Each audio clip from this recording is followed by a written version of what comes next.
এইদিকে কি আপনাদের? এই এরিয়া তো আপনাদের মধ্যে পড়ে না। আরে ভাই, ভয় পাওয়ার কিচ্ছু নাই, এরিয়া দখল করতে আসি নাই।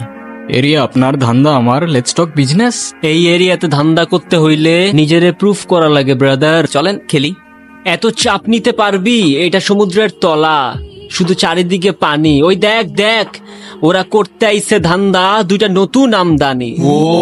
আমার হোমিজ আমার সাথে। দেখ, আমি তোর পথের কাটা। এখানে ডিল করতে আসছোস, মাসে কত কামাস কাকা? নাওয়েল, আগুন লাগাই দে। ব্রো, বাংলায় আমার ধান্দা চলে, আমরা নতুন আমদানি। ভাই চোখ খুলা দেখ, আমরা সলিড খানদানি। তুই কোন ঝাটের মাল, তুই কোন ঘাটের পানি? আমার এক শটেই খাতাম, তোরে পরাবো জামদানি। তোর হোমিজ আমার পাংখা, আমার গানে নেয় ফিল। ব্রো মাইন্ড করিস না, নে ক্যান্ডি খা, চিল। আমার পথের যত কাটা আমার শুটার করে কিল, আমি খালি পকেট নিয়ে আমার মিলিয়নের deal. You know what I am saying.